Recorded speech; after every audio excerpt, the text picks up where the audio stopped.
Hi, everyone. My name is Barbara Hoskins Sakamoto. I'm a co-author of the Let's Go series. And my name is Karen Frazier, another co-author of Let's Go. We hope that you have stayed safe and healthy during this pandemic. We're excited to announce that Let's Go, a primary English course for young learners with its trusted methodology, is 30 years old. Has it really been 30 years already? Yes, it's gone really fast.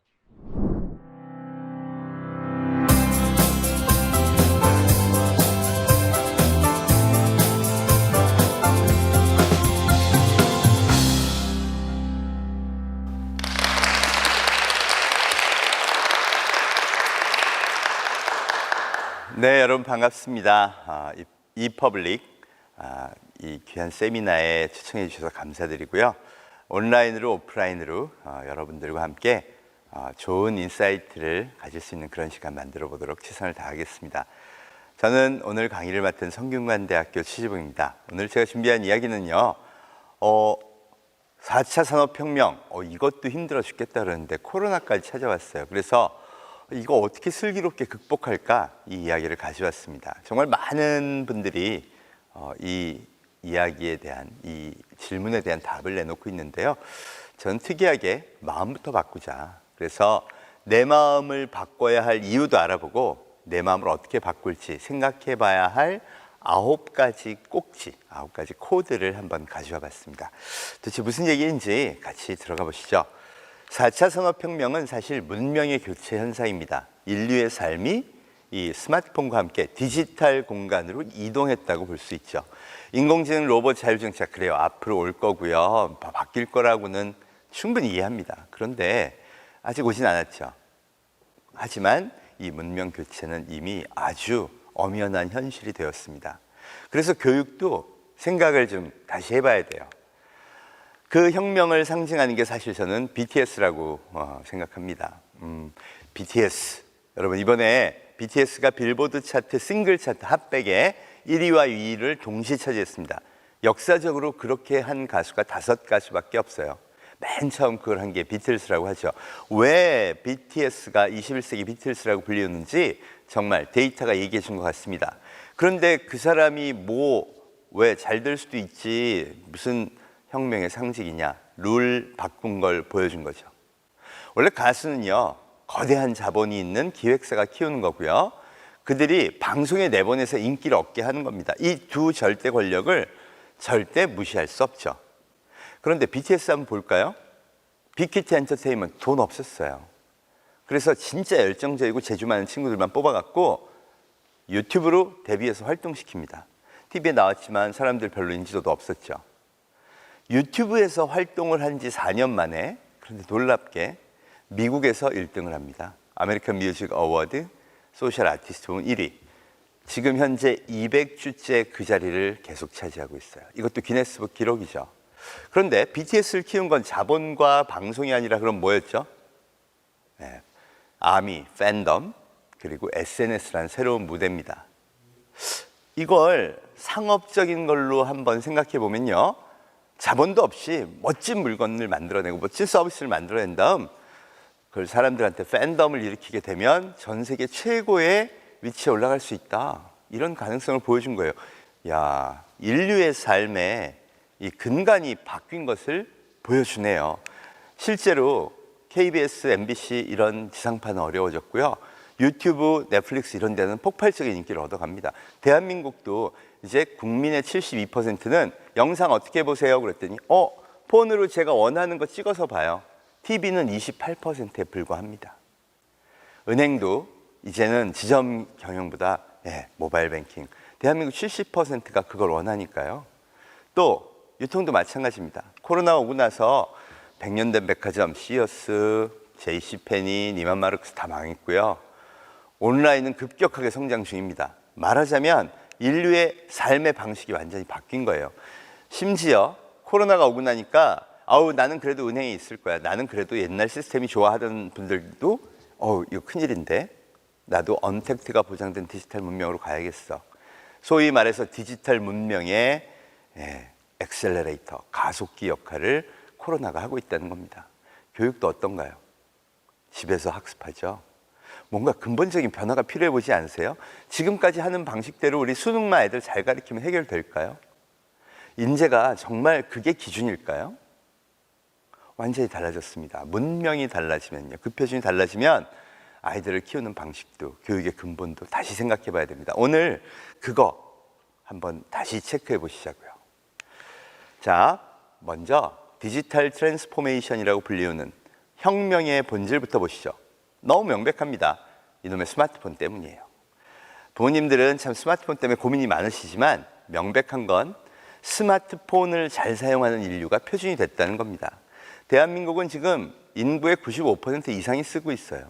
그럼 이거 잘 쓰는 게 표준이죠. 예. 그럼 이걸 슬기롭게 잘 쓰게 해서 가르쳐야 되는 거죠. 여러분, 스마트폰을 슬기롭게 잘 쓰는 사람, 그 이름이 포노 사피엔스입니다. 사피엔스는 현생 인류 호모 사피엔스의 약자라고 보시면 되고요. 포노는 역시 라틴어로 폰을 의미합니다. 그러니까 스마트폰을 사피엔스, 슬기롭게 쓰는 호모족, 바로 인간 종족이죠. 이게 표준이다. 볼까요? 2020년 1월 1일 기준 세계 10대 기업을 봤습니다. 그랬더니 1, 2, 3, 4, 5등이요. 전부 포노 사피엔스 문명의 표준 기업이 차지합니다. 대한민국에서 최고로 교육시켜서요. 최고의 기업에 보내려면요. 이 문명을 잘 알아야 돼요. 보세요. 애플, MS, 구글, 아마존, 페이스북. 특히 구글하고 페이스북 볼까요? 광고 기업이에요. 매출의 86%, 97% 광고니까. 그럼 어릴 때 저 광고 기획하고 싶어요. 그럼 어디로 보내야 돼요? 신방과 보내면 망하는 거예요. 무슨 과로 지도해야 돼요? 유튜브, 페이스북 학과. 그걸 어려서부터 학습하고 어떤 걸 잘해야 되는지 거기 빠져갖고 막 중독되고 막 이런 거 말고 사피엔스, 슬기롭게 그 문명을 이해하고 내가 학습하고 거기에 어떤 비법이 있을까를 고민하는 친구가 유리해졌다는 겁니다. 그런 친구가 세계 최고의 기업의 리더가 될 수 있다는 거죠. 아시아의 최강은요, 알리바바, 텐센트예요. 중국 기업입니다. 디지털 플랫폼에서 거래하고 오로지 폰으로 거래하는 사람들만 소비자로 생각하는 그런 기업들이 차지합니다. 이 세계 7대 플랫폼의 자본의 합계가 6,880조. 와, 그런데 코로나 이후 어떻게 됐을까요? 당연히 올라가겠죠. 6월 달이 되니까 8,604조, 9월 달이 되니까 1경원을 넘어섭니다. 여러분 요새 동학개미, 서학개미 그러면서 청년들이 막 주식 투자 폰으로 많이 하잖아요. 전 세계적인 현상이에요. 근데 이들이 누굴 선택했다고요? 앞으로 올라갈 것 같은 희망적인 기업을 선택했는데 다 여기에요. 이 7개 기업이 그래서 정해진 미래라는 겁니다. 스웨덴에서 발표한 논문에 따르면 지금 유치원이나 초등학교 저학년을 다니는 친구들은요, 앞으로 지금 존재하지도 않는 직업을 가질 확률이 65%라고 합니다. 선생님도 필요하고 의사도 필요하고 법률가도 필요하고 경찰도 필요하고, 그런데 그게 35%밖에 안 돼요. 그럼 근본적인 변화가 확실히 필요하다는 거죠. 실제로 택시, 호텔, 금융방송, 유통이 지난 10년간 다 바뀌었습니다. 이제 우버를 안 타는 나라는요, 우리나라, 일본, 스페인, 독일, 이탈리아 5나라밖에 안 남았어요. 나쁜 선택은 아니에요. 그죠? 그런데 전 세계인들은요, 이게 더 나은 서비스라고 선택을 해서 갔어요. 우리는 막고 있어요. 막고 있지만 분명한 건 앞으로 디지털 세대가 이거 안 쓸까요? 디지털 세대의 창업을 규제로 막고, 그리고 우리 어른들의 일자리를 보호하는 겁니다. 교육도 마찬가지죠. 정말 진정성 있게 생각해 봤을 때 지금의 수능 그거 올인하는 게 과연 아이들의 미래를 제대로 키우는 걸까요? 고민이 필요하지 않을까요? 우리나라 최고의 기업들도 점점 플랫폼들로 성장 중입니다. 카카오, 와 그거 그냥 톡인데 나 돈 내는 일도 없는데 35조, 45조 기업이 됐고요. 네이버, 그것도 돈 안 내시죠? 근데 56조 기업이 있어요. 도대체 뭐죠? 배달의 민족, 4조 8천억의 독일계 기업에 매각했는데요. 이게 코로나 이후에 2배가 돼서 지금 거의 10조 기업이 됐습니다. 우리는 현대중공업 같은 데 가야 돼. 시가총액 봤더니 6조 5천억이에요. 이게 뭐지? 앞으로 우리가 이런 사회에 어떤 인재를 키워야 되지? 근본적인 생각의 변화가 필요해 보입니다. 그 원인도 분명해요. 플랫폼 경제가 됐다는 거죠. 인류는 사실 디지털 플랫폼으로 이미 삶의 공간을 이동했습니다. 이동 중이 아니에요. 여러분 하나하나 체크해 볼까요? 이 자크 아탈리라는 프랑스의 미래학자가 미래를 예측하는 데 사용한 비법이 있습니다. 바로 음악 소비 변화를 보면 그게 맨 먼저 오고 그 다음에 차례대로 소비 습관이 그렇게 바뀐다고 하는 건데요. 이유는 인류의 가장 오랜 소비재가 바로 음악이고 가장 누구나 이 소비 욕구가 생기는 게 음악이기 때문이래요. 그런데 음악 어떻게 들으시죠? 음악이 듣고 싶어. 음악이 듣고 싶은 건 다 다를지 몰라도 방식은 똑같습니다. 폰을 열고 디지털 플랫폼에 접속해서 바로 음악을 들어요. 그런데 이 경험이요, 과거의 경험과 얼마나 차별화되어 있나 한번 볼까요? 음악이라는 욕구가 뇌에서 발생하자마자 2, 3초 내에 나는 음악을 듣습니다. 그럼 만족이 되고 도파민이라는 기분 좋은 호르몬이 나오죠. 그걸 절대 잊지 않아요. 그래서 인간은 이런 방식으로 해결된다면 다른 것도 되겠네. 떡볶이는 어떨까? 디지털 플랫폼에 접속해서 떡볶이를 주문해 봅니다. 배달돼서 오죠. 그 경험이 과연 압도적이냐? 압도적이면 선택해요. 그 선택의 결과가 이제 72%의 대한민국 국민이 영상을 폰으로 보는 이유이고요. 또 모바일 뱅킹 70% 시대를 연 바로 배경이기도 하다는 겁니다. 그럼 다 몰려가겠네요. 맞아요. 그 사람들이 디지털 플랫폼에는 과거와는 달리 뭘 남기냐? 욕망의 흔적을 남기죠. 여러분 오늘 하루 종일 몇 번의 터치를 했나요? 그게 다 여러분의 의식이고 여러분의 의지고 여러분의 욕망의 표현입니다. 그 데이터를 분석하면요. 당연히 저 사람이 이런 걸 좋아하네 저런 걸 좋아하네 알아낼 수 있겠죠. 그걸 프로그래머하면요. 이 과정이 바로 빅데이터 분석과 AI입니다. AI는 전 세계를 지배할 거다 뭐다 이런 환상적인 얘기를 준비할 때가 아니고요. 이미 1980년대에 나온 알고리즘이에요. 다만 그동안 데이터가 없었어요. 근데 이제 할 수 있다는 거죠. 예를 들어 교육에 적용한다면 너 이 문제를 좀 풀어봐. 그랬더니 이 문제 잘해. 근데 계속 그거 똑같이 할 필요 없죠. 다음 문제로 더 좋은 호기심으로 자꾸 넘어갈 수 있게 해주는 게 빅데이터 분석이 만들어내는 거고요. 그걸 프로그래머하면 AI로 하면요. 정말 적은 비용으로 많은 사람의 개입 없이 아이들을 잘 가르칠 수 있게 된다는 거죠. 그러니까 이제는 디지털 플랫폼에서 우리가 생각의 표준을 정해야 한다는 겁니다. 첫 번째 해야 될 작업은요. 이 아이들은 이제 디지털 플랫폼에서 살아가는 아이들이다. 이게 기본이에요. 그러니까 못 쓰게 하기보다 어떻게 슬기롭게 이 문명을 활용하도록 해줘야 되는 겁니다. 그럼 이 문명의 특징은 뭘까요? 교육의 관점에서 한번 들여다보겠습니다. 호모사피엔스 문명의 이 창조 기업들, 이들이 사실 이 문명을 만들었는데요. 특징이 뭐냐? 지식을 공유합니다. 개발은 오픈소스로 한다 그러죠? 이미 20년 넘게 이 소프트웨어 개발자들은 자기 거를 갖지 않아요. 자꾸 공개하고 오픈소스 갖고 만들고 플랫폼을 구축하는 방식은 이런 식으로 만들어 갑니다. 그리고는요, 그 문명을 세계로 퍼뜨렸죠. 우리나라에도 네이버, 카카오, 다음 이런 게 처음에 생겼어요. 그리고 지금도요, 대한민국의 대표적인 플랫폼으로 잘 살아있어서 너무 다행이에요. 일본 같은 나라 없잖아요. 중국도 바이두, 알리바바, 텐센트, 여기는 중국 정부가 보호해서 키운 거죠. 이렇게 새로운 문명을 창조한 1세대가 있는가 하면 2세대 교육 어떻게 바뀌고 있나 봤습니다.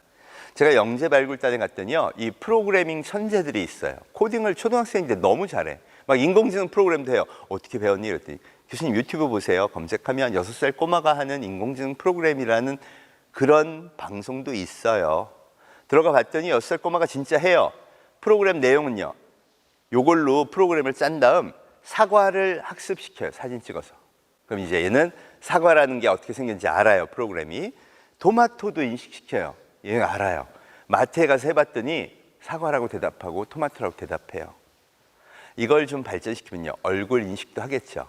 상용화 수준까지는 어렵다고 하지만 초등학생이 해볼 만한 프로젝트예요. 그걸 누가 가능하게 했냐? 구글의 티처블 머신이라고 그런 걸 가능하게 해주는 모듈이 나왔어요. 말하자면 우리가 엑셀을 개발할 필요는 없지만 엑셀을 활용할 줄 알면 능력이 커지죠. 똑같습니다. 아이들한테 이런 교육을 시키면요, 상상력이 무궁무진해지고요. 초등학생들이 그런 걸 해요. 저 가운데 사진에 있는 진도영 군은 드론 천재인데요. 드론으로 대한민국 챔피언 하더니 초등학교 4학년 때, 5학년 때는 인공지능으로 드론이 안면 인식하는 프로그램 짜고 있대요. 어떻게 커뮤니티 갔더니 형들이 알려줘요. 오픈소스로 배우니까 금방 배울 수 있네요. 말하자면 학습의 격이 달라지는 겁니다. 제가 미래교육위원회에 있습니다. 거기에 있는 이 청년들이 되게 많아요. 그래서 되게 바람직하다고 생각하는데, 왜냐하면 어른들이 교육을 정하지 않으니까. 그런데 만약에 애들의 마음을 이렇게 호기심 있는 쪽으로 탁 이끌어주면요, 그럼 이제 달라져요. 내가 학습하려고 하는 문턱이 너무나 이제 낮아졌고 원하는 걸 깊이 있게 갈 수 있는 길이 여긴 열린 겁니다.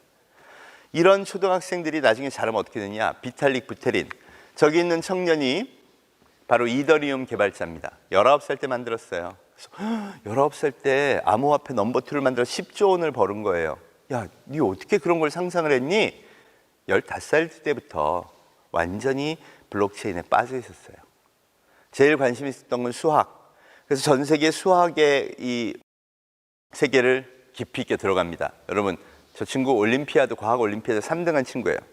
대한민국에도 올림피아드 가서 금메달 따는 친구 되게 많죠? 여기는요, 너 하고 싶은 거 해라. 그때 블록체인에 깊이 빠집니다. 그리고 블록체인 기반으로 17살 때 그 분야 최고의 권위자가 돼요. 그걸 어떻게 증명했느냐? 비트코인 매거진 분야의 공동 편집장, 비트코인 매거진의 공동 편집장이 돼요. 그 당시 최고의 매거진인데. 왜? 사실은 아무도 그 당시에 비트코인에 대한, 블록체인에 대한 이론적 배경을 이 친구처럼 잘 설명한 사람이 없었거든요. 그러니 19살 때 내놔도 사람들이 다 채굴 해서 최고의 암호화폐를 만들어주는 거예요. 여러분, 저 친구가 1994년생입니다. 새로운 교육이 새로운 길을 보여주는 거죠.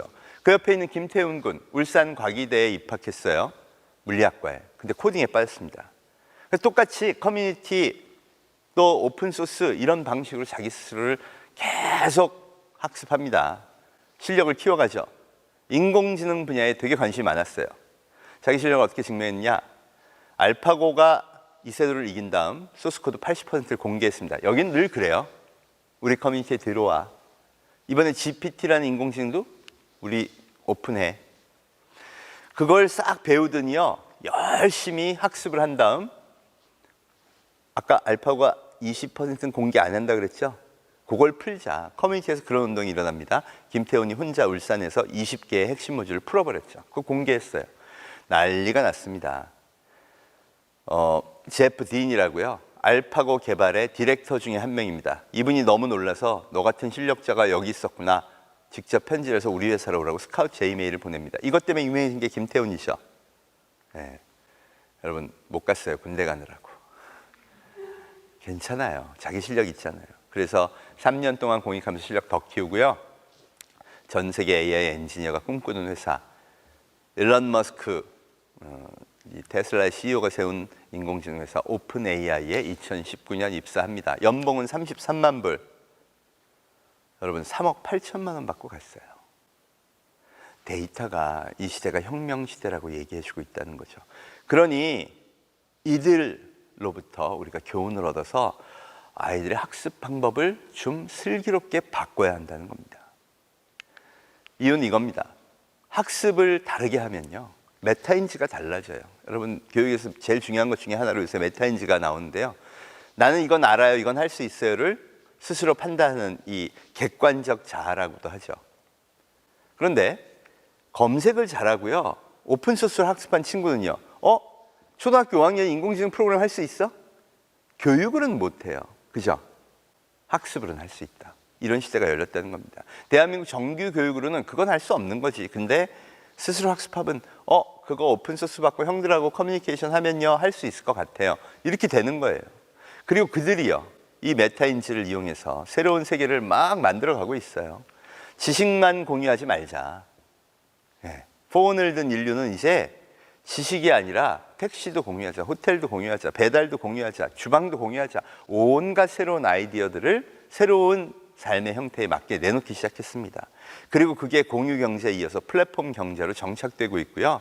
이제 많은 사람들이 특히 코로나 이후에는 더더욱 이 플랫폼 세계에서 재미있는 생활들을, 새로운 커뮤니티를 만들어가고 있어요.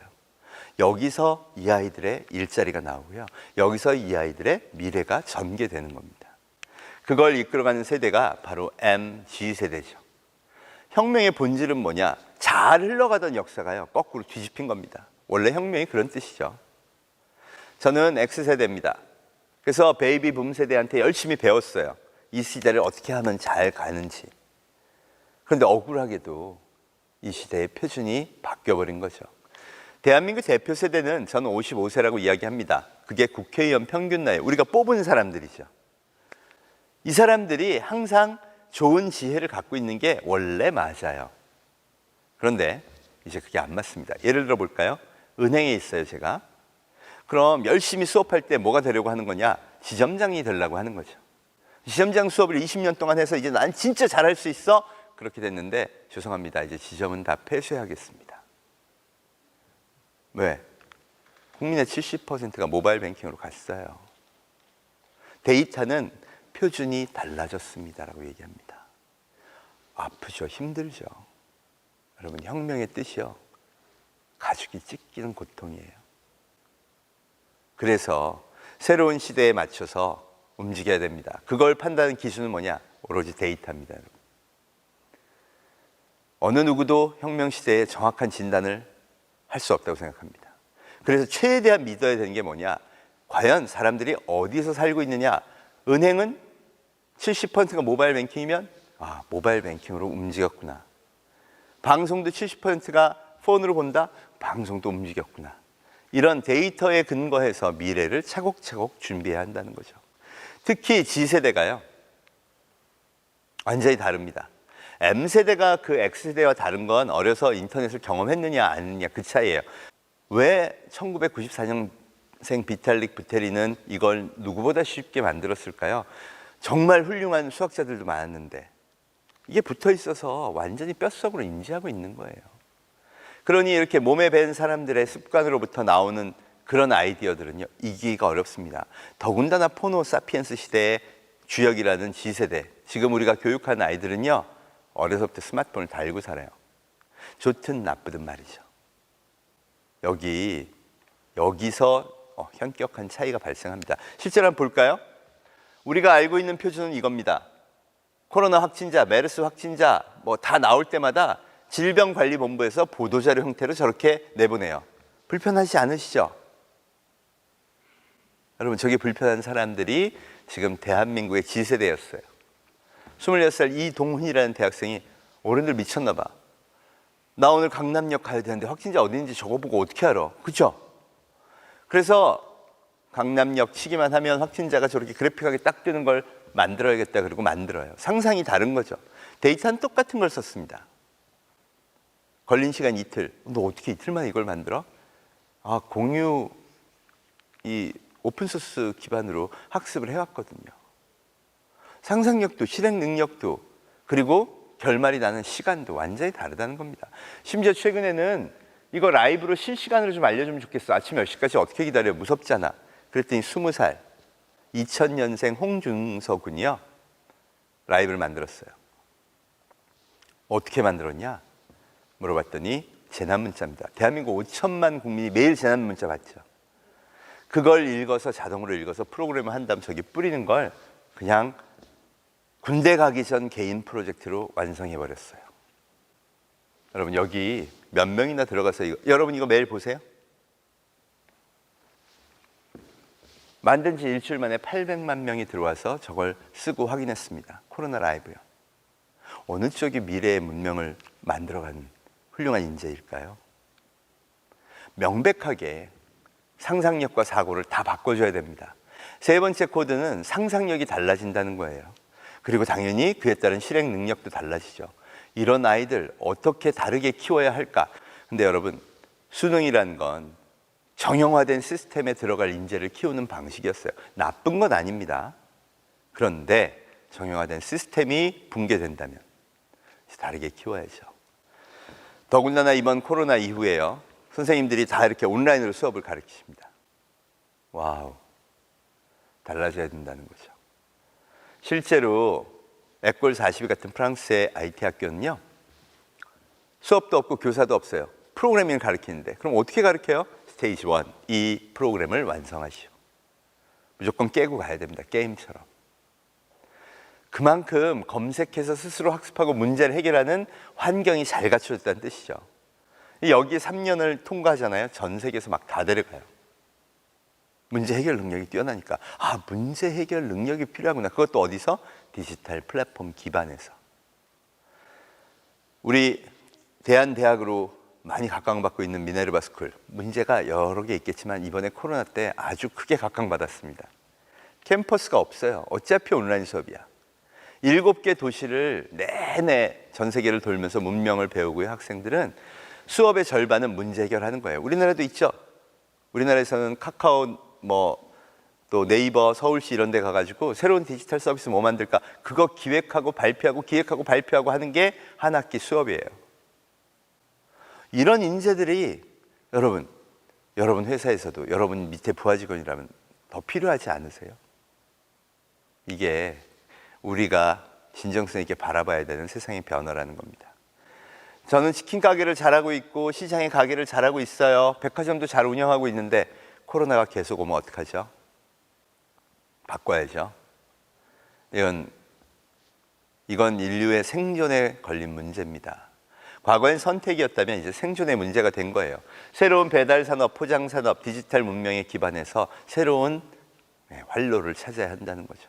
거기에 필요한 인재도 명백해졌습니다. 머릿속에 난 창업을 해야 돼? 그럼 떠오르는 게 이쪽이 아니라 이쪽. 쇼핑몰을 어떻게 만들고 SNS 마케팅은 어떻게 하고 이 생태계에서는 어떻게 무엇이 돌아가는지를 생각을 해야 된답니다. 근데 폰을 하나도 모르면요. 디지털 문명 하나도 모르면요. 커뮤니케이션 할 줄도 모르면요. 대표적인 게 리더십이에요. 여러분 우리 어떻게 가르치죠? 활발한 의사소통과 커뮤니케이션, 거기서 리더십이 창출된다고 하죠. 지금 현재 어려움을 겪고 있다. 나는 지금이 위기다 생각하는 모든 사람들은 신문명에서 어느 정도 실패한 겁니다. 명백하죠. 그럼 뭐가 필요할까요?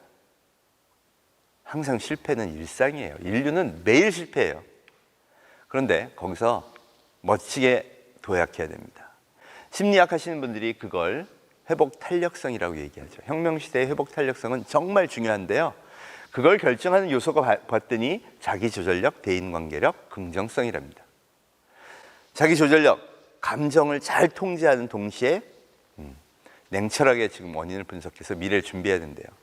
그럼 여러분 여기다가 떡볶이 가게를 냈다가 실패했어. 그럼 다른 동네 가서 내면 성공하나요? 아니죠. 새로운 문명으로 옮겨가야 되겠죠. 대인관계력, SNS나 뭐 이런 건 다 무시해왔어요. 오프라인으로만 그럼 그 관계가 형성되나요? 이 문명 모르면요. 리더십은 어떻게 발휘하죠? 세 번째, 낙관적으로 생각한다. 그냥 마냥 낙관적이면 될까요? 여러분, 진짜 이 시대에 우리가 어려움에서 그걸 딛고 일어서려면 새로운 문명에서 회복 탄력성을 갖춰야 합니다. 교육에 있어서도 마찬가지예요. 내가 만약 이게 되게 어색해, 엇갈려, 힘들어. 그럼 여기서 다시 배워야 한다는 거죠. 찾아보면요. 여러분 이번 교육도 마찬가지지만 온라인도 되게 좋은 거 많죠. 긍정적으로 보기 시작하면요. 새로운 길을 열어갈 수 있습니다. 문명의 표준을 바꿔야 생존하고 또 슬기롭게 이겨나가면서 소위 행복한 삶을 만들어낼 수 있습니다. 실제로 포노 사피엔스들은 정말 많은 걸 바꿨습니다. 제가 출발이 BTS라고 그랬죠. BTS가 상징하는 게 뭐냐? 아미가 BTS를 만들었다. 즉 소비자가 권력을 가진 시대가 되었다는 겁니다. 모든 권력은 소비자의 손끝에서 나온다. 실제 방송보다 이제 유튜버가 권력자인 시대가 됐어요. 다양하긴 하지만 유튜버들이 결국 지상파나 케이블 TV 방송보다 훨씬 많은 사람들의 선택을 받고 있습니다. 재밌는 건 뭐냐? 수천만 명의 팔로워를 가진 유튜버도 항상 뭘 좀 눌러달라고 부탁하고 구걸해요. 뭐죠? 구독과 좋아요. 여러분 KBS 뉴스 앵커가 구독과 좋아요 부탁합니다. 안 하죠. 룰이 바뀐 겁니다. 말하자면 시스템이 지배하는 게 아니라 소비자의 손끝이 지배하는 걸 이 유튜버들은 안다는 거죠. 실제 방송국도요. 그래서 어떤 인재 필요해요? 펭수 만든 인재 필요하죠. 싹쓸이 만든 인재 필요하죠. 싹쓸이는요. 무한도전하던 김태호 PD가 새롭게 유튜브 콜라보로 도전한 겁니다. 나영석 PD도 락기남 이런 걸로 유튜브 콜라보 방송에 도전해요. 그럼 어떤 인재가 필요해요? 이 문명에 대한 이해도가 되게 넓은 사람, 새로운 룰을 잘 아는 사람이 필요하다는 겁니다. 근데 배우려고는 하지 않죠. 6살 꼬마 유튜버 보람이가 한 달에 30억씩 돈을 벌어서 100억짜리 빌딩을 샀다. 그랬더니 양극화돼요. 이쪽은 절대 그런 사회는 오면 안 돼. 그래서 다 비난을 합니다. 애들 팔아 돈 번다, 학대 방송이다, 뭐. 맞아요. 이것도 어느 정도 조율해야죠. 애기한테 그렇게 하면 안 되지. 반대는요. 전부 유튜버로 가려고 그래요. 그죠? 이것도 아니죠. 먼저 해야 될 건 뭐냐면 냉정하게 여기서 얻을 교훈을 배워야 합니다. 사실 대한민국 어른들 사이에는 전부 비판만 해요. 방송 내내 보람이가 성공했다, 왜 했을까 비결 가르쳐준 거 있나요? 사실 저는 이런 거에 되게 예민하기 때문에 열심히 찾아봐요. 없어요. 여러분, 보람이가 어느 정도 성공한지도 아세요? 지금 구독자 들어가면 2,600만, 세계 최고의 키스 유튜버가 라이언이라는 8살 꼬마예요. 보람이 사실 개 따라하는 방송 재미로 시작한 거고요. 근데 구독자 수가 2,620만 대 2,610만. 여러분, 10만밖에 차이 안 나요? 헉! 세계 탑3 키스 유튜버가 보람입니다. 우선 놀라운 게 숫자예요. 2,600만. 여러분, 대한민국 아기가 몇 명일까요? 4, 5, 6, 7세 보람이 또래 애들을 다 4살 터울을 카운팅해봐도 138만이요. 그럼 2,500만의 팔로워는 어디서 온 걸까요? 전 세계에서 다 온 겁니다. 오죽하면 하도 난리를 쳐갖고 보람이 방송은 6개국 언어 자막이부터 나갑니다. 안 해줄 수가 없어요. 보람이는 평균 조회수 2,900만 회를 기록했었고요. 최고 조회수는 5억 5천만 회였습니다. 그럼 5억 5천만 번을 본 게 뭘까? 어른들이 지적한 대로 학대 방송인가 봐요. 그래서 제가 봤어요. 학대 방송이 아니고 보람이가 뽀로로 짜파게티 끓여 먹는 장면들이에요. 내 기준과 맞지 않으니까 무시하려고 하는 게 우리 습성입니다. 그러니까 비난만 하는 거예요. 근데 저기 답이 있어요. 명백한 거. 시대가 변했다는 것도 저기 답입니다. 저기에서 새로운 변화를 눈치채고 미래를 준비해야 합니다. 유튜브 방송에 관심 가져야 돼요. 여러분, 어떤 상황에서든 저건 관심 가질 수밖에 없습니다. 우리가 이 달라진 세상에 앞으로 도전하는 그런 교육을 또 만들어야 됩니다. 보람이는요, 사실 알고 봤더니 옛날 기준으로 하면 수출 유공자예요. 철탑 산업훈장 정도는 받아야 됩니다. 왜? 조회수 대부분이 95% 이상이 해외에서 나왔죠. 그리고 어떤 일을 했나 보세요. 그러니까 평균 3천만 회, 많게는 5억 5천만 명의 전 세계 어린이가 대한민국 너무 부럽다. 보람이 짜파게티 나도 먹고 싶다. 이렇게 만들었어요. 왜 제가 이게 중요하다는 줄 아세요? 문명의 리더십은 거기서 나오는 겁니다. 여기 어떤가요? 이렇게 체인버 만들고 방송 찍고 이거 모든 게 다 어느 문명이에요? 그 리더십을 가진 나라의 문명.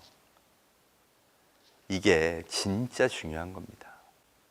실제로 산업계도 얼마나 바뀌었을까? 여러분, 제가 뽀로로 짜파게티 같은 아이들용 식품을 만들었어요. 옛날 같으면 어떻게 해야 되죠? 코트라 가서 지원받아갖고 전시회 참여하고 바이어 만나고, 이게 표준이야. 엄청난 돈이 있어야 되고, 그래서 자본이 없으면 불리해요. 그죠? 그런데 저거 만들어서 보람이한테 먹이면요, 전 세계 5억 5천만 명이 봤어요. 그럼 여러분 애들이 아빠 나도 저 뽀로로 짜파게티 그럼 사줘야 되겠죠? 그럼 바이어 요청을 하겠죠? 그럼 바이어들이 그냥 나한테 찾아와. 룰이 바뀌죠. 광고도 바뀌죠. 광고 산업 인재가 어떻게 됐나 볼까요? 지상파 TV 작년에 시장 또 15% 줄었어요. 모바일은 17%, PC는 12% 늘었어요. 계속 필요한 인재는 여기고요. 여기는 못 잘라서 지금 안달이에요. 왜? 기존 인재도 너무 많잖아. 그럼 지금 존재하지도 않는 방식의 광고를 기획하는 아이들이 필요하다. 왜 유럽에서 그렇게 짚어냈는지 아시겠죠? GS 홈쇼핑, 대한민국 최고의 홈쇼핑 회사도요, TV 매출보다 모바일 채널 매출이 높아졌어요. 그럼 어떤 기획자 필요해요? SNS 잘하는 사람. 거기에 어떤 상품 좋아하는지 기획 잘하는 사람. 심지어 중국은요, 소셜 커머스가 512조 원에 이릅니다. 이유도 분명해요. 여러분, 왕홍이라고 들어보셨나요? 진짜 새 직업이에요. 개인이 TV 홈쇼핑 쇼스터처럼 물건을 소개하면서 개인 방송으로 물건 파는 사람들이에요. 대한민국에도 요새 인스타에서 그렇게 파는 사람 되게 많아지고 있죠. 그게 사실 이미 보여주고 있는 거예요. 중국의 왕홍은 168조에 매출했어요. 그중에 대표가 웨이한데 성공의 비결 한번 볼까요? 작년에 한국에 와서 85만 개 화장품을 쌓아놓고 한국 화장품 특별전을 합니다. 근데 놀랍게도 43초 만에 완판시켰어요. 그럼 초당 2만 개, 동시 접속자 485만 명. 너 어떻게 이렇게 사람들이 널 믿고 사? 그랬더니 저는요, 물건 하나를 소개할 때마다 제 인생을 겁니다. 여러분, 얘는 룰을 아는 거예요. 한 번 배신하면 여기서 어떻게 되죠? 유튜브 뒷광고하다 날아가는 거 보세요. 그죠? 여기에 룰을 아는 거예요. 내가 써보고 진짜 좋고 믿을 만한 데 아니면 절대 소개 안 한다. 그리고 그걸 10년을 굳게 지키니까 BTS의 아미처럼 팬덤이 생긴 거예요. 올해는 더 황당합니다. 둥펑 자동차 1700대를 7분 만에 완판시켰어요. 앞으로 이런 사회는 더욱 확산됩니다. 왜? 여러분, 그들이 소비합니다. M세대가 아까 80년 이후 태생이라고 그랬죠? 1980년 이후 태생, 인터넷 문명을 즐기는 세대는요, 이미 새로운 소비 문명으로 옮겨갔어요. 그리고 10년 후면요, 그들이 완전히 지구촌의 주력 세대가 됩니다. 우리 55세가 주력 세대라고 얘기하잖아요. 그죠? 그럼 이런 인재, 팬덤을 만드는 인재가 필요합니다. 그걸 기반으로 키운 인재들 한번 볼까요? 소셜 커머스의 원조라고 불리우는 스타일란다 김소희 대표 들어보셨죠? 동대문에 창업해서 팬덤 만들고 딱 13년 만에 6천억 기업 만들어서 매각했죠. 로레알이 샀어요. 거기 지금 더 잘 나가요. 3조 4천억 매각한 AHC, 원래 마스크팩 대기업에 납품하던 기업이에요. 그런데 팬덤 만들어서. JM솔루션, 용산 전자상가에서 비디오 게임 유통하시던 김정웅 대표. 야, 와, 여기 재밌다. 그리고 들어가서 꿀광 로얄 프로폴리스 마스크팩이라는 마스크팩 하나 만들어서 팬덤 만들고 1조 5천억 기업 만들었습니다. 여기는 기체에서 막 용이 나와요. 미국 가서 팬덤 만든 닥터 자르트 2조 기업 만들었고요. 제일 황당하고 제일 멋진 사람 중에 하나죠. 36살 조만호 대표. 여러분, 무신사입니다. 들어보셨죠? 무신사에서 물건 사보신 분. 이분들이 포노사피엔스 인증입니다. 인증. 그 문명을 즐기는 거예요. 여러분, 이분이 조만호 대표가 고3 때 이 프리첼의 동호회 사이트 만든 게 이름이 무신사예요. 무지하게 신발 사진이 많은 거예요. 그 이름이에요. 거기서 거래하자 그래서 12년 만에 거래 금액 작년 9천억을 돌파합니다. 올해 패션 기업 다 무너지고 있죠. 여기는요, 상반기 매출 200% 증가, 거래 금액 60% 증가. 왜 바꿔야 되는지 아시겠죠? 여러분, 이 시장을 한번 보십시오. 패션이고 뷰티예요. 화장품과 옷은 대기업이 하는 거 맞았죠? 브랜드 하려고 그러면 자본이 필요하니까 대기업 계열사가 하는 거 맞았죠? 이 상식이 지금 다 깨지고 있는 겁니다. 그리고 심지어 잭시믹스, 안다르, 소녀나라, 66걸스 같은 새로운 이 생태계를 뒷받침하는 소셜 커머스 기업들이 이제는 여기가 표준이야. 이렇게 생태계를 새롭게 만들고 있어요. 심지어 제조기업인 코스맥스도 야, 이제 제2의 스타일란다를 키우자. 비즈니스 디비전을 바꿔요. 원래는 다 뭐였어요? 대기업 접대하고 OEM, ODM으로 납품하던 기업이에요. 눈치챈 거죠. BTS가 보여줬던 이 팬덤의 혁명이요, 이제 방송으로, 광고로, 유통으로, 제조업까지. 그래서 이 문명을 정말 제대로 이해하는 사람이 필요해졌고요. 또 하나는 공부만 잘한다고 해결되는 게 아니라는 겁니다. 새로운 능력들이 다양한 영역에서 필요하게 되었다는 거죠. 그걸 생각하고 그 미래를 준비한 사람이 필요했어요. 이유는 팬덤 권력 시대이기 때문입니다. 네, 소비자가 권력을 가지면 팬덤을 만드는 사람이 진정한 실력가가 되는 거예요. 그럼 다양한 분야에서 할 수 있죠. 그걸 한번 볼까요? 얼마나 다양한 분야에서 일어나나. 여러분, 지평생 막걸리라고 들어보셨죠? 네, 저거 요새 대유행입니다. 근데 2010년 문 닫으려고 그랬어요. 매출이 2억밖에 안 돼. 27살이던 김기환 대표가요, 아버지가 하던 회사예요. 제가 한번 망하기 전에 해보겠습니다. 그리고 젊은 사람들이 좋아하는 막걸리 한번 만들어 볼게요. 여러분, 머릿속에 딱 떠오르는 게 SNS 마케팅이죠. 근데 맛없는 걸 갖고 SNS 마케팅하면 더 폭망하는 거 아시죠? 그래서 맨 처음에 한 게 뭐냐? 막걸리는 막걸리가 아니다. 기본 전제를 깨트려 버렸어요. 막걸리는 원래 6도, 어른들이 좋아하는 맛이 시큼털털한 맛이 있어야 돼. 이거였어요. 100년을 넘게 그거니까 절대 바꾸면 안 돼 그랬는데, 이 김기현 대표가 와서 한 게 뭐냐? 테이스팅을 했어요. 세상에 정해진 룰이 어딨어. 고객이 왕인데.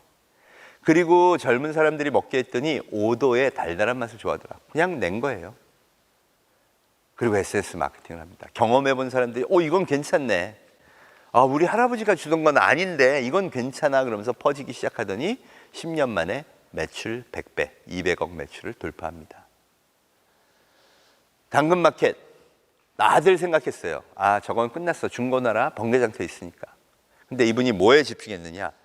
인간이 뭔가 갖고 있는 물건을 거래하는 방식이 그 전부 다 그렇게 골치 아프게 택배에 다 보내야 돼? 그런 거 말고 동네에서 그냥 봉다리 들고 슬리퍼 신고 나가서 교환하고 오면 안 될까? 그걸 만든 거예요. 그랬더니요. 내가 안 입던 스웨터를 갖고 나가서 거래를 했더니 돈이 10,000원이 생겨. 여러분, 10,000원이 만드는 무력 아시죠? 네. 그럼 그 10,000원을 갖고 집에 들어오면 그때부터는요. 온 집안의 물건이 다 내다 팔 걸로 보입니다. 그래서 최근에 그런 에피소드 생겼잖아요. 아들이 애지중지하던 가디건 20,000원에 내다 팔았어, 엄마가. 알고 봤더니 150만 원 탐 브라운 브랜드야. 이런 게 부지기수로 생겨요. 이게 뭐냐? 인간의 행동, 심리를 정확하게 파악하면 새로운 플랫폼이 나올 수 있는 다양한 가능성이 있다. 시장이 정체된 곳은 지금 아무것도 없다는 겁니다. 또 아이디어스, 공예, 자기 작품 만드는 사람 모아서 플랫폼 만들었죠. 최근에는 동호회 활동하는 사람 되게 많죠. 심지어 고양이에 탁 해가지고 엄청나게 고양이 관련 산업 키운 플랫폼들도 생겼죠. 무엇이든 간에 다양하게 팬덤이 폭발한다는 겁니다. 심지어는 절대로 안 일어날 거야 하는 트로트 보세요. 트로트가 어떻게 커졌죠? 미스트롯, 미스터 트롯이 바꾼 건 딱 하나예요. 1등을 고객이 선택하세요. 룰은 명백합니다. 우리는 팬덤을 만들 수 있는 다양한 영역을 갖게 되었어요. 이게 고마운 건 뭐냐?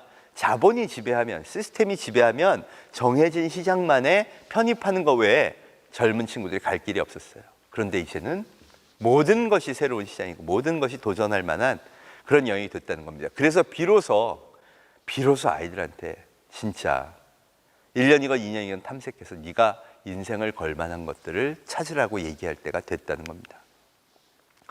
성공의 크기도 어마어마합니다. 여러분, 스마트 스터디라는 회사에서 만든 게 베이비샤크예요. 지금 조회수 59억, 68억을 넘었습니다. 세계 1위가 70억 뷰고 2억까지 따라붙었어요. 여러분, 조그만 회사가 해외 마케팅을 했겠습니까? 아니에요. 이걸 조회수 만들어준 게 다 누구냐? 소비자들이에요. 내가 해보니까 너무 좋아. 너도 봐야 돼, 너도 봐야 돼. 퍼뜨려서 심지어 68억 뷰까지 간 거예요. 근데 성공의 비결도 애들이 뭘 좋아하냐만 집중한 거예요. 아까 보람이하고 똑같습니다. 이해할 수는 없지만 데이터가 얘기하는 것. 애들은 귀엽고 상냥한 캐릭터 동물보다 무섭고 공포스러운 거 좋아하더라. 반복되는 음악 좋아하더라. 거기다 애들이 좋아하는 스토리를 담아. 엄마도 나오고 아빠도 나오고 할아버지 할머니도 나와. 매일매일 그런 재미있는 아주 간단한 이야기를 담아서 이 폭발적인 걸 만들어요. 로열티 맺은 상품만 2,500개. 미국에서 작년에 가장 많이 팔린 시리얼이 베이비샤크 시리얼. 그리고 완구도 베이비샤크 광고 제일 많이 팔렸다고 합니다. 이래서 이 기업이요, 졸지에 8천억 기업이 됐습니다. 이 정도면요, 이 문명엔 새로운 기회가 너무 많은 거죠. 또 룰도 바꿨다. 이 네이버 웹툰이요, 전 세계 1위의 웹툰 플랫폼이 됐습니다. 원래 만화는 일본이 종주국이에요. 제일 커요. 근데 일본은 어떻게 했냐? 만화를 스캔해서 올려놓고 보라 그랬어요. 그게 웹툰이다. 네이버의 성공 비결은요, 다른 우리나라 웹툰도 다 똑같습니다. 우리나라가 참 그런 거 예민하다는 건데, 웹툰은 웹툰이 아니다. 그러니까 만화는 웹툰이 아니고, 웹툰은 소비자가 정말 좋아해서 찾아올 때 그때가 웹툰이 되는 거다. 룰을 바꿨어요. 막걸리하고 똑같죠. 폰으로만 볼 수 있게 아주 편리하게 해줬고요. 또 하나의 룰은 기성 작가의 권익을 인정 못해. 무조건 선택받아. 그 조회수로 수입은 갈라 쓰는 거고 그 랭킹을 정당하게 보여줄 거야. 참 어려운 결정입니다. 왜? 망할 수도 있잖아요. 좋은 작가들의 작품은 못 받을 수 있잖아요. 기분 나빠서 안 올릴 거 아니에요. 그죠? 근데 했어요. 그때 전세가 열광합니다. 룰이 바뀐 겁니다. 옛날에 만화가가 되려면 어떻게 해야 됐죠? 유명 작가 밑에서 10년 동안 밑그림 그려서 어느 정도 인정받아야 출판해. 돈이 많던 뭐하던 만화계에는 그 사람들이 인정하지 않으면 절대 못 들어갔어요. 여러분, 거의 모든 생태계가 어쩌면 그랬습니다. 아역배우, 기획사나 방송사 PD 안 거치고 갈 수 있었어요. 근데 보람이가 나왔네요. 웹툰 작가도 마찬가지입니다. 생각해보면 조석 작가의 마음의 소리, 기존 작가들이 그거 출판하는 거 허락했을까요? 와우, 새로운 룰이, 새로운 기회가 이제 거의 모두한테 열린 겁니다. 그 규모도 어마어마해요. 재혼 황후, 이번에 드라마하고 영화 제작 계약했어요. 요새는 그게 뭐 당연합니다. 이태원 클라스 신과 함께 거의 모든 드라마는 웹툰에 성공한 거 근거로 해서 찍죠. 40억 받았어요. 드라마계의 여왕이라는 김수현 작가도 못 받는 돈이에요. 그죠? 그런데 누군지도 몰라요. 아직도 자기는 이름 공개하기 싫대요. 와우, 규모도 어마어마해요. 지금 매출 올해 1조입니다. 여러분, 웹툰은요, 자라나는 세대와 함께 시장이 점점 커집니다. 이게 한 10조 되면요, 분명한 건 여기서 돈을 버는 대한민국 작가들이요, 대한민국 대기업 사장님보다 수입이 좋아질 거라는 겁니다. 실제 지금 탑20, 20명의 대기업 사장님들 연봉하고 20명의 작가의 수입을 보면요, 여기가 더 높아요. 생태계도요, 글로벌이에요. 아까 컨텐츠도 그렇고 웹툰도 그렇고, 와우, 새로운 룰이 젊은이들의 새로운 일자리를 만드네요. 그러고 보니까 재밌는 게 있어요. 왜 우리나라 컨텐츠는 글로벌 팬덤을 가진 걸까요? 이해할 수는 없지만 명백한 팩트입니다. 세계적인 게임 프로게이머도 전부 대한민국 선수들이 다 수출돼서 팀에서 1등을 하고 있고요. 또 음악 BTS 뿐인가요? 블랙핑크 여자 1위입니다. 네. 유튜버 구독자 수 세계 1위의 여가수는 블랙핑크예요. 또 컨텐츠 사업 어떤가요? 넷플릭스가 데이터를 명확하게 보여주죠. 그동안 코로나 때문에 아시아인들이 전부 집에 있었는데 아시아 탑 컨텐츠 1위가 사랑의 불시착, 2위가 사이코지만 괜찮아. 이 명백해요. 왜 그러죠? 왜 일본도 자기네 거 안 보고 우리 거 볼까요? 선택에는 분명한 이유가 있습니다. 인류는 그냥 선택하진 절대로 않아요. 거기 우리 미래를 푸는 답이 있다는 거죠. 무엇인지는 분야별로 다 다르지만 확실한 건 이겁니다. 경험이 좋아야 한다. 기술이 아니라 경험이. 그러기 위해서는 인류에 대한 깊은 이해, 실력이 좋아야 되죠. 물론 하이테크 필요하고요. 굉장한 기술력 필요합니다. 그런데 진짜 필요한 거는요, 사람의 마음을 사는 실력이라는 거예요. 세 번째, 진정성이 있어야 됩니다. 예. 야, 겉으로는 고객을 위한 거야. 그리고 뒤로는 야, 고객이고 나발이고 일단 돈부터 벌어. 여러분, 그럼 그걸 누가 직원이 녹화하죠, 요새? 그럼 올려요. 그래서 요새 뭐 갑질하던 회사들 다 어려워졌죠. 옛날에는 관행이던 것들이 다 바뀌었어요. 그래서 진짜 진정성이 중요해진 사회가 됐습니다. 또 SNS를 기반한 세심한 소통이 필요해요. 이걸 잘 키우는 게 교육의 첫 번째 목표가 돼야 된다는 겁니다. 그게 실력의 의미죠. 모든 사람이 열광하는, 그게 기술이 되었던, 그게 제품이 되었건 어떤 것이든지 간에 말이죠. 그래서 결론이 사람으로 가더라고요. 그래, 사람을 알아야 좋은 경험을 만들겠죠. 사람을 따뜻하게 배려해야 그게 팬덤이 생기죠. 우리는 기본적으로 그 룰을 알고 있습니다. 이미 세계 1, 2위의 기업들이 다 그래요. 여러분, 애플 세계 1위 기업입니다. 기술적으로 보면 대한민국 삼성전자에 비해서 한참 떨어져요. 그죠? 메모리도 없고 접지도 못해. 근데 폰을 막 접어요. 우리는 OLED로 엄청나게 좋은 디스플레이를 만들었어요. 5G도 담았어요. 그랬더니 애플 팬들이 뭐라 그러죠? 됐고 아이폰 주세요. 7억 명입니다. 그걸 증명한 작년 사건이 이거예요. 에어팟 프로. 여러분, 저거 블루투스 이어폰 기술적으로 돈으로도 얼마 안 드는 거 다 알아요. 샤오미에서 똑같은 제품 2만 원에 팔아요. 근데 30만 원에 파는데 매진에 사달라고 난리가 났어. 14조 원어치 팔았습니다. 아니 개당 28만 원을 남기는데 14조 원어치를 팔면 어떻게 되는 거예요? 그게 팬덤의 힘이에요. 그게 뭔가 봤더니요, 기술이 아니라 뭐더라? 모든 것을 더한 총체적 경험이더라는 겁니다. 거기에 집착해서 정말 악랄하다는 소리까지 들으면서 그걸 만든 게 누구예요? 스티브 잡스입니다. 우리는 이제 기술이 중요한 게 아니라 기술을 넘어 고객이 어떤 경험을 하게 하느냐가 중요해졌다는 거죠. 그래서 최근에 각광받은 자동차 회사, 세계 1위의 자동차 회사로 올라간 게 테슬라입니다. 타봤더니 너무 좋더라. 오토파일럿 했더니 미치겠더라. 어른들은 별로 몰라도요, 젊은 친구들 난리가 났어요. 난 됐고 테슬라 주세요. 어떤 사람들이냐? 아마존에 1년에 14만 원씩의 연회비를 내요. 몇 명인 줄 아세요? 2억 명입니다. 넷플릭스에 돈 내고 본 사람 몇 명이나 되겠어? 2억 명입니다. 이제 전부 난 됐고 넷플릭스 볼 거예요. 됐고 아마존에 살게요. 됐고 차는 테슬라, 폰은 아이폰 주세요. 여러분, 이게 팬덤의 힘입니다. 대한민국도 이제 와우, 이거 보니까 되게 굉장한 실력을 갖췄어요. 근데 여전히 하드웨어에 집중하죠. 메모리도요, 대한민국 쓰면 와 너무 좋아. 하드웨어적으로 너무 잘해요. 근데 뭐가 부족할까요? 총체적 경험.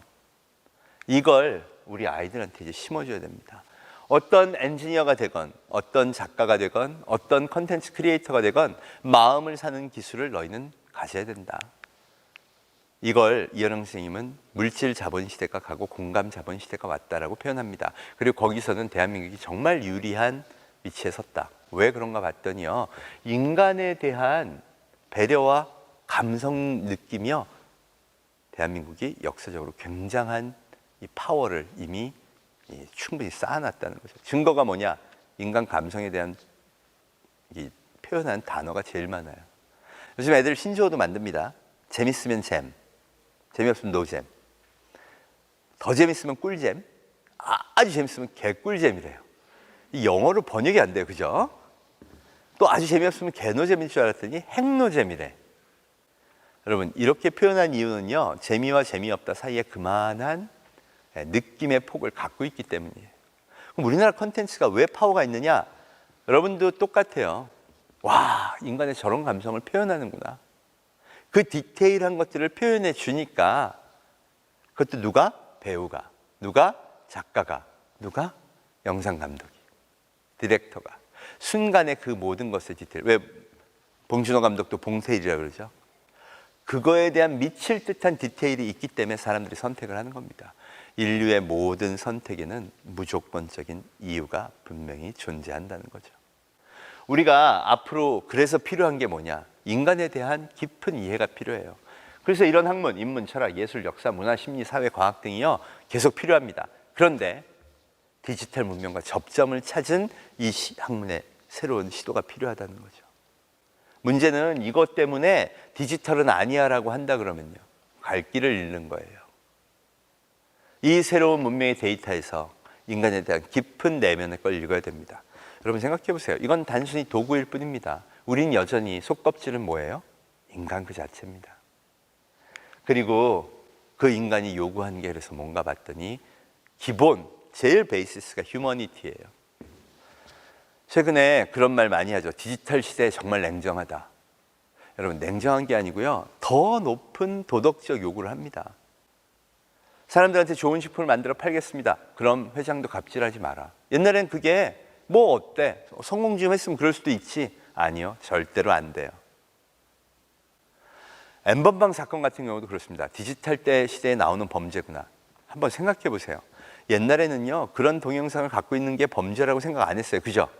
근데 N번방이 나오고 텔레그램으로도 못 맞고 절대 안 된다는 게 드러나니까요, 이젠 갖고 있는 것도 보는 것도 범죄라는 생각이 딱 퍼집니다. 이러면요, 솔직히 웬만하면 못 갖고 있어요. 점점 더 엄격한 잣대로 휴머니티가 필요해지는 거죠. 그래서 아이들한테요, 네 친구를 짓밟고 올라가라고 가르치면 큰일 납니다. 따뜻한 배려가 진짜 필요한 시대가 되었다고 가르쳐야 돼요. 그게 미래의 어떤 가치냐? 여러분, 제가 삼성과 애플을 비교했더니요, 뭐 재무제표도 좋고 영업이익도 좋고 다 좋은데 왜 주가, 미래에 대한 기대치는 낮을까 봤더니 딱 하나, 우리는 팬덤을 중시하는 문화가 없더라고요. 고객의 마음을 따뜻하게 배려하라는 부서도 없고요. 가르친 적도 없어요. 항상 뭐라고 가르쳤죠? 1등 하면 돼. 우리가 필요했어요, 사실 그게. 지금의 교육 시스템이 잘못됐다고 전 전혀 생각 안 합니다. 대한민국이 지금의 기적을 만들고 세계 최고의 기술을 갖게 한 것도 지금의 교육 시스템이에요. 정말 잘해왔어요. 문제는요, 그 너머를 봤더니 이제는 일본 이겼잖아요, 그죠? 그럼 그 너머에 뭐가 있지? 공부 잘하는 사람만 필요한 게 아니라 와우, 사람들의 마음을 끄는 총체적인 디테일이 필요하더라. 디자이너도 필요하고 소프트웨어도 필요하고 엔지니어도 필요하고 다 필요하더라. 어떤 마음에서? 네, 그들이 모두 공감대가 있어요. 여러분, 좋은 팬덤을 경험해봤어요. 좋은 팬덤을 만들어내겠죠. 그런 인간에 대한 깊은 관심을 갖고 전문성은 더 뛰어난 미래 인재가 필요해졌다는 겁니다. 이유는 명백해요. MZ세대가 그렇게 소비하니까요. 이 새로운 문명을 이끌어낼 아이들을 우리가 키워내야 됩니다. 마지막 코드는요, 그래서 진정성으로 잡았습니다. 사실 저게 굉장히 어려운 질문이죠. 나의 진정성은 뭘까요? 내가 인생을 걸 만한 그 무엇은 뭘까요? 이 문명 시대에 내 인생을 걸 만한 무엇을 찾는 작업, 이게 정말 사실은 필요해졌습니다. 그래야 내가 거기에 담아서 일관성 있게 평생을 가져갈 수 있으니까요. 어쩌면 아이들한테도 선생님들에게도 가장 중요한 생각해 봐야 할 코드가 아닌가 싶습니다. 대한민국 잘할 수 있을까? 저는 지금까지는 너무 잘했고요. 그래서 충분히 잘할 힘이 있다고 이야기를 합니다. 생각해 보세요. 1966년 대한민국 지금 국회의원들이 태어났던 그 해에 1인당 국민소득이 110불, 아프리카 우간다하고 똑같았습니다. 여러분, 저 진짜 깜짝 놀란 게요, 그때 자료화면을 한번 봤어요. 청계천, 판자촌, 왜 필리핀 같은 데 가면 수상가옥들 있죠? 그거하고 똑같았어요.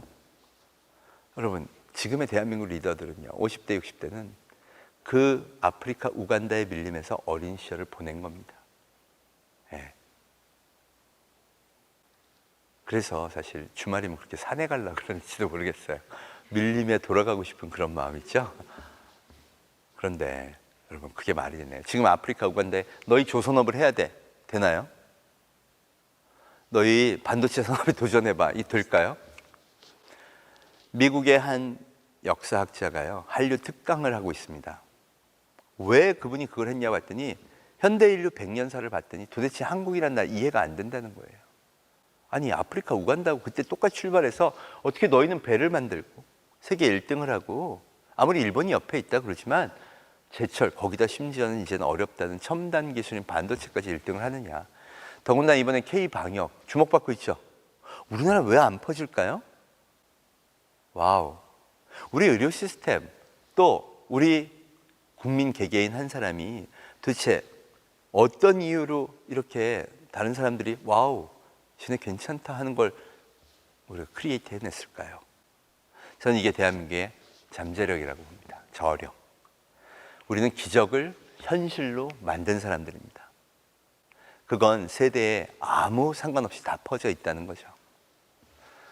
심지어 게임 세계에서도 그게 보인다고 합니다. 여러분, 동물의 숲이라는 게임 아시죠? 애들 진짜 좋아하는데, 보통 전 세계 아이들은요, 그거 하다 보면 뭐 밭도 개간하고 음악도 듣고 뭐 놀기도 하고 하는데요, 대한민국 애들만 그렇게 밭을 사서 개간하는 일만 안 돼요. 다른 데에 비해서 압도적이랍니다. 다른 국가에 비해서. 너 왜 그렇게 그걸 하니? 그랬더니 몰라 엄마, 일단 땅을 사야 될 것 같아. 그걸 열심히 개간해서 돈을 갖고 있는데 또 땅을 산대요. 우리는 어쩌면 그게 뭐 좋은 일인지 나쁜 일인지 모르지만 숱한 외침을 받아오면서 우리가 열심히 살아야 한다는 무언가가 깔려 있는 것 같아요. 그러니까 이런 기적도 만들었죠. 그래서 이번 코로나도, 이번 또 디지털 혁명도요, 저는 슬기롭게, 위기 때는 또 똘똘 뭉치죠. 잘 극복할 수 있는 힘은 분명히 있다고 생각합니다. 단, 제 룰은 바꿔야죠. 세계는 디지털 플랫폼에서 생활하고 있고요. 그리고 그 문명의 특징은 자본이, 방송이 지배하는 게 아니라 바로 소비자 스스로 팬덤으로 움직이고 있다. 그래서 인간에 대한 더 깊은 관심을 갖고 그들의 마음을 사로잡는 일을 해야 된다. 이게 미래 가능성이 대한민국에 있을까? 이미 컨텐츠 파워가 다 보여주고 있죠. 요새는 무슨 우리나라 창에도 되게 관심 많은 거 아시죠? 이번에 판소리로 막 냈더니 2억 명이 넘게 보기도 하고요. 대한민국에 대한 컨텐츠 파워가 엄청 커졌습니다. 그게 어디까지 번졌나 보세요. 식품 산업에 번졌어요. 올해 라면 수출 가만히 있는데 37% 늘었고요. 만두, 비비고 만두 있죠? 단일 품목으로 1조 매출을 넘었습니다. 심지어 작년까지는 덤플링이라고 중국식 이름으로 팔았잖아요. MANDU로 팝니다. 그랬더니 더 난리예요. 왜? 넷플릭스로 집에서 한국 거 보다가 쟤네 뭐 먹어? 먹어봤더니요. 먹어봤더니 맛이 없으면 어떻게 되죠? 폭망이에요. 너무 맛있는 거예요. 여러분, 세상이 바뀌고 있습니다. 이제 새로운 룰, 새로운 생태계에서 새로운 인재들을 필요로 하고 있죠. 우리 대한민국 교육 지금까지 정말 잘해왔습니다, 사실. 교육은 정말 잘해왔어요. 문제는요, 학습은 소홀히 해왔죠. 아이들이 스스로 학습하게 하는 거는 오히려 힘들 수도 있습니다. 그런데 그 길만 찾아서 아이들이 새로운 문명에 창조적인 아이디어를 막 내고 사람들의 마음을 사는 힘을 막 컨텐츠 분야, 서비스 분야, 금융 분야, 그리고 제조까지 만들어낸다면요, 어마어마한 멋진 미래가 대한민국에 기다리고 있지 않을까요? 그 길을 이끄시는 우리 선생님들 잘해 주실 거라 굳게 믿고요. 저도 교육자 한 사람으로 열심히 응원하도록 하겠습니다. 여러분 감사합니다. 오늘 강연 너무 감사드립니다. 네, 감사합니다. 오늘 강연에서 이렇게 키워드로 몇 가지 나왔던 것들이 디지털 플랫폼, 그리고 이제 빅데이터, 인공지능에 대해서도 말씀을 하셨었는데요. 그것들이 이제 미래 교육에 있어서 교사분들과 또 학습자분들께 어떤 영향을 미칠지 궁금하고요. 또 이제 이런 것들이 이제 교사의 역할을 어떻게 변화할지도 또 궁금합니다. 네, 사실 따져보시면 이런 거죠.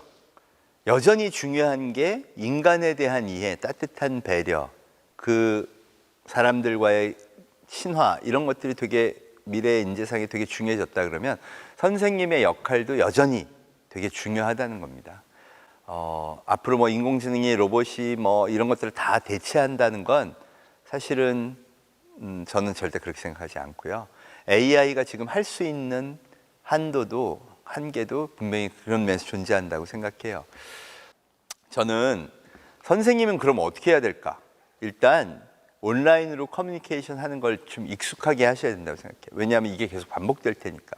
그래서 내가 컨텐츠를 내 스스로 내가 하고자 하는 분야에 잘 만들 수 있어야 돼요. 또는 그 컨텐츠를 잘 발견해서 내가 아이들한테 학습을 시킬 필요도 있습니다. 성대에서 이런 일이 있었어요. 앤드루 응이라고 되게 유명한 스탠포드 대학 교수님 강의가 있어요. 그걸 학생들이 무크에서 다 가져와 갖고 자기들끼리 학습해 보려니까 잘 안 되는 거야. 그래서 우리 총장님을 찾아와 가지고요, 이 강좌를 열어주세요 한 겁니다. 그래서 플립트 클래스로 진행을 했어요. 플립트 클래스 아시죠? 그 강의를 듣고 와서 토론은 여기서 하는 거. 네, 그런 클래스로 해서 강의를 아주 잘 만들었어요. 거기서 애들이 얻어가는 건 사실 이런 겁니다. 자기가 생각할 수 있는 능력, 그 확장력, 그걸 선생님이 어떻게 잘 이끌어내주냐 하는 거죠. 그리고 이런 플립트 클래스나 발표 중심의 클래스가 되게 좋은 게 뭐냐면, 이 서로 애들이 그런 거 있잖아요. 인정 욕구라는 거. 그래서 누가 1차로 발표를 시켜요. 그럼 그중에 제일 잘한 애를 칭찬해주면 애들이 다 그거를 이제 카피합니다. 그래서 저는 어떻게 강의를 하냐면 1차에서 1등한 친구의 파일들을 다 줘요. 넌 좋은 점수 받았으니까 애들이 이거 참고해서 더 좋은 거 할 수 있게. 2차에서도 그렇게 해요. 그럼 전부 다 올라갑니다, 수준이. 이게 굉장히 좋은 그 학습의 효과 중에 하나라고 생각해요. 심지어는 제가 상상한 것보다 훨씬 더 많은 일들을 아이들이 해오더라고요. 그러니까 그런 식으로 교육의 방향을 좀 스스로 파헤쳐서 자기 지식을 얻고 문제를 해결하는 쪽으로 자꾸 유도해 주시면 훨씬 좋은 길이 열릴 거라고 생각하고요. 영어의 교육도 좀 그런 모티베이션이 있으면 훨씬 더 좋을 거라고 생각합니다. 왜 BTS의 RM이 유일하게 영어 잘하잖아요. 어떻게 배웠다 그러죠? 프렌즈 드라마 보고. 그런 게 이제 애들의 뭐랄까 호기심을 끌고 가는 거죠. 컨텐츠가 좋으니까 영어도 배우고 싶다. 그런 시도를 많이 해보셨으면 합니다. 네. 오늘 강의 보니까 저부터 더 많이 변해야겠다는 생각을 많이 하게 되는데요. 지금 드리는 질문 어떻게 보면 조금 역행하는 질문일 수도 있을 것 같아요. 저희가 지금 코로나로 인해서 온라인 수업을 많이 하잖아요. 그런데 그게 학생, 학부모, 선생님 이렇게 다들 어떻게 보면 회의적인 반응이 조금 많이 나오더라고요. 가정에서 관리도 안 되고 선생님들도 콘텐츠도 계속 만들어야 되는데 그게 어려우니까 유튜브 링크도 많이 보내주시기도 하고, 그리고 우리가 이렇게 비대면으로 수업을 하다 보니까 대면의 중요성을 또 깨닫게 되더라고요. 서로 만나서 뭔가 하게 되는 그런 시너지도 있잖아요. 그래서 앞으로 교육은 어떻게 될 건지, 대면이 더 이제 다시 중요해질 건지 아니면 비대면 수업이 커질 건지 이런 궁금증이 조금 있습니다. 저는 당연한 일이지만 둘 다 공존할 거라고 생각합니다. 이게 비대면에서 해보면 더 좋은 게 있어요. 예를 들면 지금 우리 수능 점수 잘 보려고 일타 강사 애들 강의 많이 듣죠. 오죽하면 뭐 120억씩 연봉이 생길까요? 애들은 알아요. 이 사람 수업을 들으면 당연히 점수가 올라간다. 근데 그거 외에도 배워야 될 게 되게 많죠. 그리고 누구나 다 그것만 듣기만 하면 점수가 올라가진 않잖아요. 그래서 사실 비대면으로 개인적인 지도를 해주는 게 또 사실 뭐 학원이나 이런 데에서는 굉장한 수요가 발생하고 있는 것도 사실입니다. 인간은 다양하다는 측면에서 본다 그러면 그런 수요 굉장히 많아지고요. 또 하나는 시험만으로 애들을 판단할 수 없다. 그럼 새로운 시장이 열리는 거죠. 제가 이제 막 이런 얘기 하는데요. 선생님이 힘든 건 왜 그러냐 하면요. 대면으로 하던 교육 콘텐츠를 그대로 비대면으로 하려니까 힘든 거예요. 네, 그런 강좌는 힘들어요. 왜? 속으로 만들면서도 야, 근데 이건 나보다 잘 가르친 사람 되게 많은데, 그죠? 네. 그러니까 그러려면은 아예 새로운 영역이 생기는 거예요. 이 퍼블릭 같은 회사는 영어 교육에 집중을 했다 그러면 가만히 있어봐. 영어 교육 외에 딴 거는 뭐가 좀 없을까? 예를 들어서 저는 이 체인지나이라는 책에서 뭐라 언급했냐면 타일 아티스트 얘기를 했습니다. 타일 아티스트는 처음에 뭘 배워야 될까요? 타일 붙이는 것부터 배워야죠. 노동이에요. 그러니까 옛날에는 되게 하찮은 직업 뭐 이렇게 평가했지만 타일 아티스트를 유튜브에서 찾아보면요. 진짜 훌륭한 사람 되게 많아요. 우리나라에도 외국에서 불러다가 모셔다가 이렇게 작품 설치하고 이런 경우도 많습니다. 그럼 타일 아티스트가 되겠다는 꿈을 꾸면요. 공부는 적당히 하고 그 길을 찾아야 되는데 이게 쉽지 않죠. 그러니까 그런 걸 해줄 수 있는 선생님, 제가 이게 예를 들었지만 그런 걸 찾아가지고 새로운 라우트를 만들어주고 거기에서 공부해야 될 컨텐츠를 찾아주고 소위 플립드 클래스처럼 생각해봐, 만들어봐, 도전해봐를 연계해 갈 수 있는 새로운 교육 방식, 이런 것도 새로운 시장이라고 생각해요. 저는 이런 것들이 앞으로 우리 아이들의 미래를 위해서 좀 교육에서도 도전해야 될 영역이 아닌가 생각합니다. 네, 일반적으로는 이제 잘 만들어진 교육 콘텐츠 찾아서 하시는 것도 되게 좋습니다. 그리고 그걸 자꾸 보시면 늘어요. 저도 이거 자료 만들 때 어떻게 할까요? 자, 검색해서 찾겠죠. 제가 막 찾기 시작하면요, 여러분 희한하게 자꾸 들어옵니다. 여러분들도 하나에 집중해서 찾기 시작하고 검색하고 활용하기 시작하면 훨씬 더 좋은 콘텐츠를 만든다는 건 뭐 당연할 거예요. 잘하실 수 있을 겁니다. 감사합니다. 마지막 질문 드릴게요. 네. 보고 계신 우리 선생님들은요. 네. 현장에서 미래 세대라고 할 수 있는 포노사피엔스를 매일 접하면서 이들에게 다름 아닌 우리 모두의 미래를 위한 교육을 하고 계시다. 네. 이렇게 이야기해도 과언이 아니다라고 하는데요. 맞습니다. 그랬을 때 미래 교육의 최전선에 있는 선생님들에게 꼭 필요한 덕목은 어떤 것이라고 생각하시는지, 네. 더불어서 또 이 선생님들에게 교수님께서 전달하고자 하는 메시지는 어떤 건지 말씀 부탁드립니다. 네. 사실 저도 그렇지만 약간 이런 마음이 있죠. 시험이 인생의 전부다. 대부분 학교에 다니는 선생님들은 순위고사 잘 봐서 선생님 되신 거잖아요. 그리고 애들의 목표가 뭐예요? 다 시험 잘 보는 거잖아요. 이건 근본적으로 절대 놓치고 싶지 않을 거예요. 근데 그래서 제가 마음의 표준을 바꾸는 게 되게 힘들다는 거예요. 마음의 표준을 바꾸는 건 다른 어떤 것 바꾸는 것보다 힘듭니다. 그래서 진짜 진정성 있게 우리 여러분, 선생님이라는 게 그런 거잖아요. 제가 이 책을 쓰고 제가 대한민국에 계속 이런 강의를 목이 아프게 하는 이유는요. 데이터로 봐서는 문명의 교체가 분명하고 아이들의 미래는 여기에 달려있다고 생각하니까 진짜 하자. 나중에 10년이 지나고 20년이 지났을 때에도 부끄럽지 않은 것들만 뽑아서 하자예요. 마찬가지. 선생님들도 지금 하시는 일들 중에서 급격한 변화는 어렵겠지만 나 진짜 생각해보자. 진짜 이 스마트폰 문명, 검색의 문명, 새로운 인류, 지식의 공유 문명을 슬기롭게 이용해서 슬기롭게 아이들을 가르치는 비법은 뭘까? 나는 과연 스마트폰을 못 쓰게 하고 이건 안 좋다라고 가르치는 것만 집중했는지, 이쪽에 슬기로운 문명이 있는 건 내가 얼만큼 알아봤는지 한번 깊이 이번 기회에 생각해 보셨으면 합니다.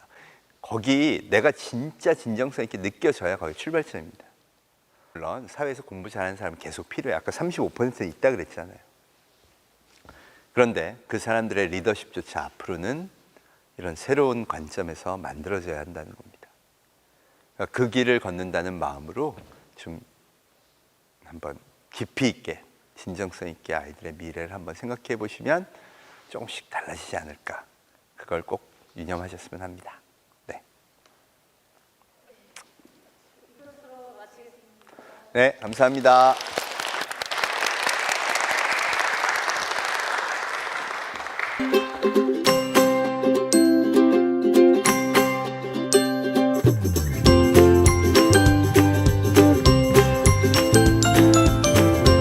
Conceive of interactions in different ways.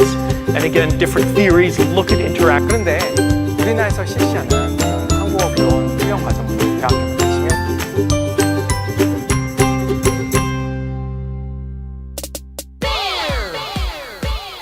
Everybody get ready now! Get a boost up!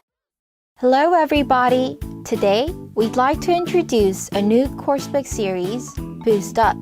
Boost Up is a comprehensive 6-level English program for primary learners, motivating young learners to enhance their English proficiency through the use of CLIL-based learning content. It features extensive lessons designed for young learners to develop 21st century skills and become successful global citizens. Let the Boost Up series boost up the learner's global awareness while learning English and lead them to be global citizens of the 21st century.